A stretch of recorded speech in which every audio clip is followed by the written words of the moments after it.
क्या दादाजी नहीं रहे? ये सुनकर मिहिर के हाथ से उसका फोन बेड पर गिर गया। भारत से आए इस कॉल ने मिहिर को हिलाकर रख दिया। बहुत प्यार करता था मिहिर अपने दादाजी से। मिहिर जब अपनी पढ़ाई के लिए विदेश आने वाला था, उसके 1 महीने पहले ही मिहिर के माता पिता का एक कार एक्सीडेंट में देहांत हो गया। तब से दादा दादी ही उसके जीने का सहारा बन गए थे। मिहिर के माता पिता का सपना था कि मिहिर डॉक्टरी की पढ़ाई कंप्लीट करके एक दिन बहुत बड़ा डॉक्टर बने, इसलिए उसके दादा दादी ने उसे विदेश पढ़ने के लिए भेज दिया। अभी 2 दिन पहले ही मिहिर की उसके दादाजी से वीडियो कॉल पर बात भी हुई थी। तब वे कह रहे थे, बेटा खूब मन लगाकर पढ़ना, तेरे माता पिता का सपना जरूर पूरा करना। मिहिर को अपने दादाजी की कही हुई एक एक बात याद आ रही थी। वे कह रहे थे, जाने में कितने दिन और रहूं, मुझे कुछ हो गया तो तेरी दादी का ख्याल भी तुझे ही रखना है, तू मेरा प्यारा पोता है। दादाजी का चेहरा याद कर मिहिर की आंखों से झरझर आंसू बरस पड़े। मगर ये कैसी विडंबना है कि वो अपने दादाजी के अंतिम संस्कार पर भी नहीं पहुंच सकता।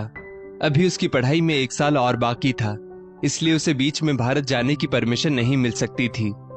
दादाजी के गुजरने के बाद मिहिर पूरी तरह से टूट चुका था और दादाजी की यादों से निकलने में मिहिर को काफी समय लग गया। मगर उसे रह रहकर दादाजी के अंतिम शब्द याद आते, बेटा एक दिन तू बहुत बड़ा डॉक्टर बनेगा, मैं जानता हूं।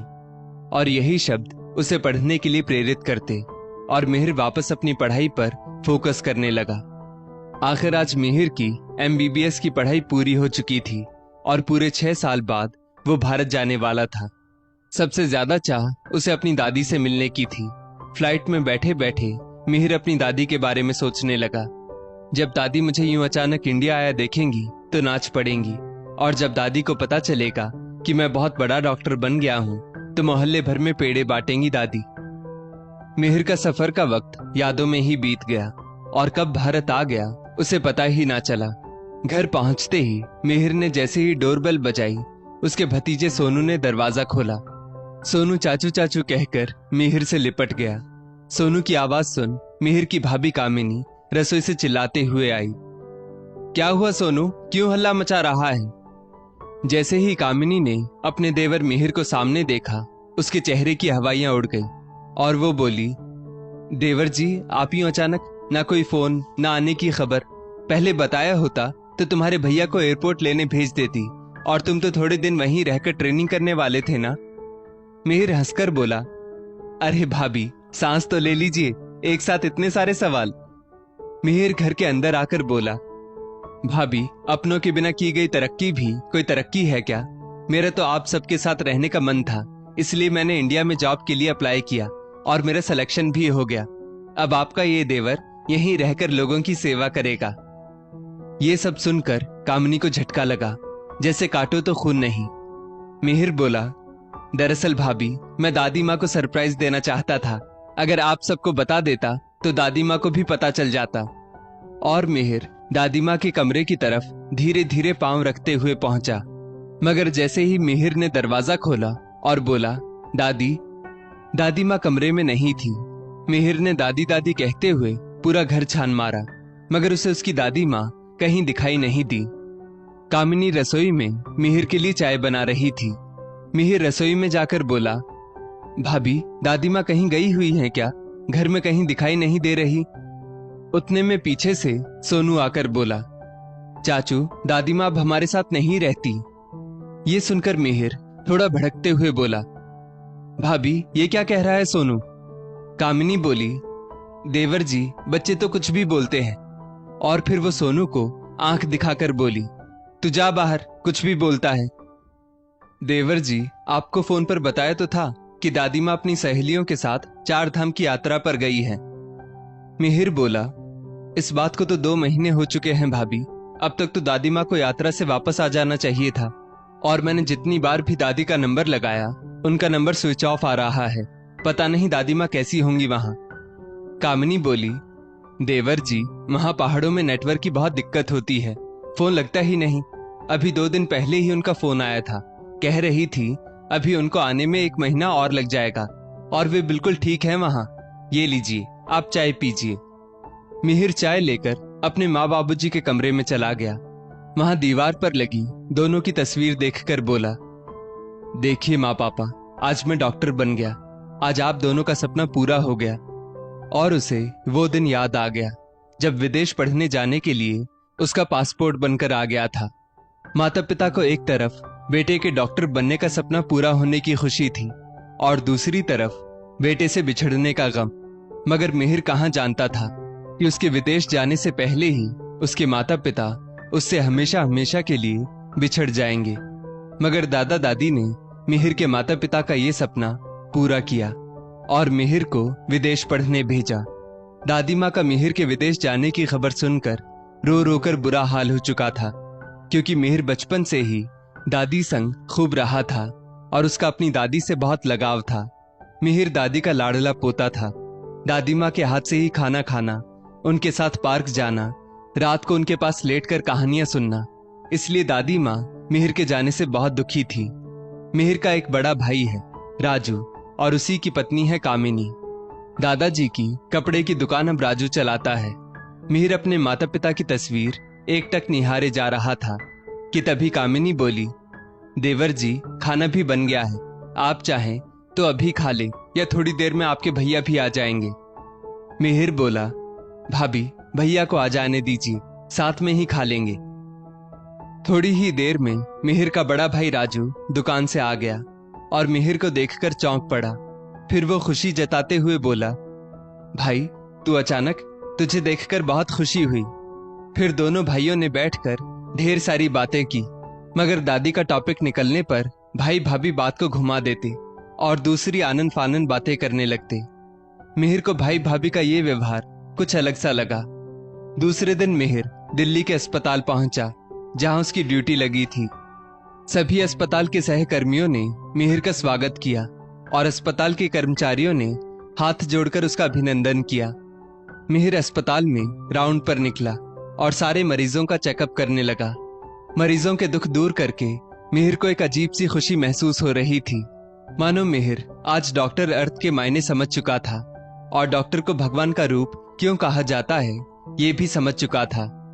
तभी मिहिर के कानों में एक नर्स की आवाज गूंजी, जो एक अधेड़ उम्र की महिला को बहुत डांट रही थी। जाने कहां कहां से आ जाते हैं काम करने, जब झाड़ू पोछा सही से लगाना नहीं आता तो काम करने क्यों आ जाते हो? अस्पताल फ्री की तो पगार नहीं देता ना। वो अधेड़ उम्र की महिला बेचारी चुपचाप सब कुछ सुने जा रही थी। ये देख मिहिर को बहुत बुरा लग रहा था। पीछे से वो महिला मिहिर को कुछ जानी पहचानी लगी। मिहिर जैसे ही उनके पास जाते जा रहा था, उसके दिल की धड़कनें बढ़ने लगी। उसे लगने लगा कि उसकी दादी यहाँ कैसे हो सकती है, जरूर ये उसका भ्रम है। मगर जैसे ही मिहिर ने उस महिला का चेहरा देखा, वो चौंक गया। ये तो उसकी दादी माँ ही थी। उसकी दादी माँ की आंखों से लगातार आंसू बहे जा रहे थे। वो बेचारी कपकपाते हाथों से पूरे अस्पताल में झाड़ू पोछा कर रही थी। उतने में नर्स चिल्लाकर बोली, आज ही बड़े सर से बात करके तुझे काम पर से निकलवाती हूँ। अब मिहिर के सब्र का बांध टूट चुका था। वो नर्स पर चिल्लाकर बोला, नौकरी से तो मैं तुम्हें निकलवाऊंगा। तुम्हारी इतनी हिम्मत कि तुम अपनी उम्र से बड़ी महिला से इस तरह बात करती हो। तुम घर पर अपनी माँ दादी माँ से भी इस तरह से ही बात करती हो क्या? देखो तो इस उम्र में भी इन्हें इतना काम करना पड़ रहा है। जरूर इनकी कोई मजबूरी रही होगी। और ये औरत कोई सफाई कर्मचारी नहीं, मेरी दादी माँ है। ये सुनकर वो नर्स हक्की बक्की रह गई और आसपास के लोग भी चौंक गए। उतने में मिहिर अपनी दादी माँ से बोला, दादी माँ, आप यहाँ कैसे? आप तो 4 धाम की यात्रा पर गई हुई थी ना। अपने पोते को देखकर दादी माँ ने अपने हाथ से झाड़ू पोछा नीचे फेंक दिया और अपने पोते के चेहरे को सहलाकर उसे ढेरों आशीर्वाद देने लगी। अपनी दादी माँ को ऐसे हाल में देखकर मिहिर के मन में ढेरों सवाल उठ रहे थे। वो दादी माँ को अपने कैबिन में ले जाकर बोला, दादी माँ, आप बिल्कुल चिंता मत कीजिए, अब आपका ये पोता आ गया है। मिहिर ने अपनी दादी माँ को पीने के लिए पानी दिया, फिर बोला, दादी माँ, आप तो 4 धाम की यात्रा के लिए गई हुई थी ना। मैंने आपको कितने फोन किए, मगर हर बार आपका फोन स्विच ऑफ ही बता रहा था और भैया भाभी भी कह रहे थे कि आप अपनी सहेलियों संग तीर्थ यात्रा पर गई हुई है। पोते की बात सुन दादी माँ की आंखों से झरझर आंसू बहने लगे। मिहिर फिर बोला, दादी माँ, मुझसे कुछ मत छिपाइए, सब सच सच बताइए, आपकी इस हालत की वजह कौन है? दादी माँ बोली, बेटा, तेरे दादाजी के चले जाने के बाद सारे कारोबार पर तेरे बड़े भाई राजू ने हक जमा लिया और पूरे घर पर तेरी भाभी ने। तेरे दादाजी की तो पाई पाई वो घर बनवाने में खर्च हो गई थी। तेरे दादाजी के चले जाने के बाद तेरे बड़े भाई और उसकी पत्नी को मेरी दवाइयों का खर्च भी भारी लगने लगा था। कामिनी एक दिन मुझसे बोली, इस घर में रहना है तो सारा काम करना पड़ेगा, खाना और दवाई मुफ्त में नहीं मिलेगी। मैंने भी कामिनी की हाँ में हाँ मिला दी और उसके बाद से कामिनी मुझसे घर का झाड़ू पोछा, बर्तन, कपड़े सब काम करवाने लगी। वो सिर्फ अपने पति और बच्चों का खाना बनाकर चली जाती। मैं दिन भर घर के सारे छोटे मोटे काम करती रहती। इसके बदले में मुझे 2 टाइम का खाना मिल जाता।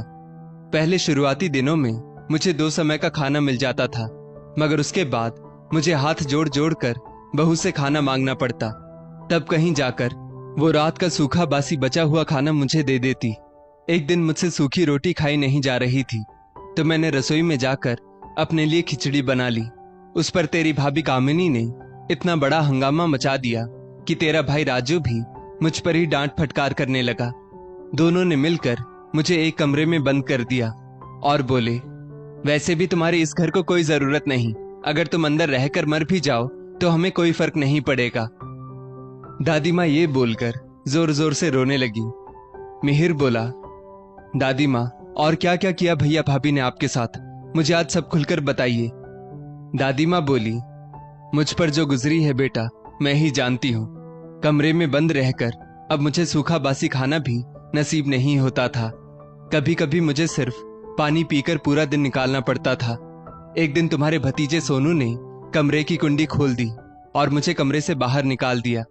मैं भूख से तड़प रही थी, इसीलिए बाहर आते ही मैं रसोई में जाकर अपने लिए कुछ खाने का सामान ढूंढने लगी। उतने में तुम्हारी भाभी कामिनी आ गई और झुंझलाकर बोली, बुढ़िया, तुझे अब इस घर से ही बाहर निकलना होगा, तू यहाँ रहने के लायक ही नहीं है। उसने तुम्हारे भाई राजू को आवाज लगाई और बोली, इस बुढ़िया को जल्द से जल्द वृद्धाश्रम भेजना होगा। वैसे भी राजू को तो कोई फर्क ही नहीं पड़ता था मेरे होने या ना होने से। राजू ने भी कामिनी की हाँ में हाँ मिलाई। मैं हाथ जोड़कर बोली, मुझे वृद्धाश्रम मत भेजो, तुम लोग जो बोलोगे मैं करूंगी। उन दोनों ने मुझे वृद्धाश्रम नहीं भेजा। मुझे लगा शायद दोनों को मुझ पर तरस आ गया होगा, मगर 2 दिन बाद वो दोनों मेरे पास आकर बोले, आपको हमेशा शरीर में कुछ न कुछ तकलीफ रहती है। मेरा दोस्त पास ही के शहर दिल्ली में बहुत बड़ा डॉक्टर है, चलिए मैंने उससे अपॉइंटमेंट ली है, हमें वहां 2-3 दिन लग जाएंगे, इसलिए अपने कपड़े बैग में भर लीजिए और जरूरत का सामान भी ले लीजिएगा। मैंने भी उनकी बातों में आकर अपने कपड़े बैग में भर लिए। मुझे राजू की प्यार भरी बातों पर बिल्कुल भी शक नहीं हुआ और मैं दोनों संग अस्पताल जाने के लिए तैयार हो गई। वहां दोनों मुझे अस्पताल के बाहर बेंच पर बिठाकर बोले, हम अभी आते हैं, लेकिन वो लोग आए ही नहीं। मैं 2-3 घंटे उनकी राह देखती रह गई, मगर बाद में मैं समझ गई ये उनकी मुझसे पीछा छुड़ाने की तरकीब थी। वो दोनों मुझे इस अनजान शहर में भीख मांगने के लिए अकेला छोड़कर चले गए थे। तेरे भाई ने तेरी भाभी के मुंह से निकली बात को सच कर दिखाया था। मैं वहीं बैठकर रोने लगी क्योंकि मेरे पास बहुत ज्यादा पैसे नहीं थे, सिर्फ गले में एक सोने की चेन पहनी हुई थी। अस्पताल के कर्मचारियों ने मुझे रोता हुआ देखकर मुझसे मेरी व्यथा पूछी। जब मैंने उन्हें अपनी पूरी कहानी बताई तो वो बोले, माँ जी, आप बुरा ना माने तो आप यहाँ अस्पताल में नौकरी कर लीजिए, इससे आपको रहने और खाने की सुविधा मिल जाएगी। मैंने भी उनकी बात मान ली, जिससे मुझे हॉस्पिटल द्वारा रहने को क्वार्टर मिल गया और 2 समय खाने को मिल जाता। अपनी सोने की चेन बेचकर मैंने क्वार्टर में थोड़ा घर संबंधी सामान खरीदा ताकि मैं कभी कभी वहां अपने हाथ का बना खाना खा पाऊं। ये सब सुनकर मिहिर को अपने भाई भाभी पर बहुत गुस्सा आ रहा था। उतने में मिहिर की दादी माँ बेहोश हो गई। मिहिर ने दादी माँ के चेहरे पर थोड़ा सा पानी छिड़का और उन्हें होश आया। एक कर्मचारी से कहकर मिहिर ने दादी माँ के लिए जूस मंगवाया और दादी माँ को जूस देते हुए बोला, दादी माँ, जितने दुख सहन करने थे आपने कर लिए, अब दुख सहने की बारी भैया और भाभी की है। अब आपका दूसरा बेटा आ गया है जो आपके ऊपर हुए सब जुल्मों का बदला लेगा। अब आप बिल्कुल भी चिंता मत कीजिए। सबसे पहले तो हम अपने घर चलेंगे। घर जाने की बात सुनकर दादी माँ थोड़ा डर गई क्योंकि वो उस माहौल में वापस नहीं जाना चाहती थी। उनमें और अपमान सहने की शक्ति नहीं थी। दादी माँ को घबराया हुआ देख मिहिर बोला, दादी माँ आप बिल्कुल भी चिंता मत कीजिए, वो घर दादाजी ने बनवाया है। वो लोग कौन होते हैं आपको घर से निकालने वाले? घर से निकलेंगे वो लोग जो आपके घर में रह रहे हैं। आप अपने ही घर में जाने से घबराइए मत। अब आपका ये पोता आ गया है जो आपको आपका हक दिलाकर रहेगा। चलिए गाड़ी में बैठिए और मेरे साथ चलिए। मिहिर ने अपनी दादी माँ को गाड़ी में बिठाया और घर की तरफ चल पड़ा। अपने भाई भाभी को सबक सिखाने के इरादे से वो दादी माँ को गाड़ी में बिठाए रख पहले घर में अकेले घुसा। घर में उसके भैया भाभी की दोस्तों संग पार्टी चल रही थी। म्यूजिक तेज आवाज में बज रहा था। सबसे पहले मिहिर ने म्यूजिक बंद किया तो उसकी भाभी कामिनी झुंझलाकर बोली, ये क्या बदतमीजी है देवर जी? मिहिर बोला, पहले मुझे ये बताइए कि दादी माँ कहाँ हैं, मुझे उनसे बात करनी है। राजू बोला, तुम्हें कितनी बार बताएं, वो तीर्थ यात्रा पर गई हैं। मिहिर बोला, 3 महीने तक कौन सी तीर्थ यात्रा चलती है भैया, और कितना झूठ बोलोगे आप लोग? सच सच क्यों नहीं कह देते कि दादी माँ को भीख मांगने के लिए अस्पताल के बाहर छोड़ आए थे आप लोग? और मिहिर अपनी दादी माँ को अंदर से आवाज लगाने लगा। अपनी दादी माँ सरला जी को अचानक देखकर कामिनी और राजू के पैरों तले जमीन खिसक गई। राजू के सारे दोस्त ये सब सुनकर अवाक रह गए और एक दोस्त बोला, मुझे तुझसे ऐसी उम्मीद नहीं थी राजू, जो बड़ों का सम्मान ना कर सके ऐसा व्यक्ति मेरा दोस्त नहीं हो सकता। सभी दोस्तों ने हामी भरी और सब दोस्त उसी वक्त राजू का घर छोड़कर चले गए। तभी वहां पुलिस आ गई और राजू और कामिनी को गिरफ्तार करके ले जाने लगी। राजू और कामिनी दादी माँ के पैरों में गिर गए और माफी मांगने लगे, मगर दादी माँ ने उन्हें माफ नहीं किया। कामिनी बोली, दादी माँ मेरे बेटे सोनू का क्या होगा? अब हम कभी ऐसी गलती नहीं करेंगे। दादी माँ पुलिस से बोली, मैं अपनी कंप्लेन वापस लेती हूँ, क्योंकि मैं नहीं चाहती कि कोई भी बच्चा अपने माता पिता के कर्मों की सजा भुगते। ये सुनकर राजू और कामिनी ने चैन की सांस ली। दादी माँ फिर बोली, इसका मतलब ये बिल्कुल भी नहीं है कि मैंने तुम लोगों को माफ कर दिया है। मिहिर बोला, आप लोगों को ये घर अभी के अभी खाली करना होगा। ये दुकान और ये घर मेरे दादाजी और दादी की मेहनत है, जिस पर आप लोगों ने कब्जा कर लिया था। कामिनी बोली, हम लोग कहाँ जाएंगे? प्लीज हमें घर से और दुकान से मत निकालिए। मिहिर बोला, ये बात तो आप लोगों को तब समझनी चाहिए थी जब आप लोगों ने दादी को घर से बेदखल कर दिया था। दोस्तों, अपने कुकर्मों की सजा कभी ना कभी हर इंसान को भुगतनी ही पड़ती है, इसीलिए कर्म बहुत ध्यान से करें। इस स्टोरी को लेकर आपकी क्या राय है नीचे कमेंट करके जरूर बताइएगा, और ऐसी ही और भी बेहतरीन वीडियोस के लिए हमारा पेज जरूर फॉलो करें। धन्यवाद।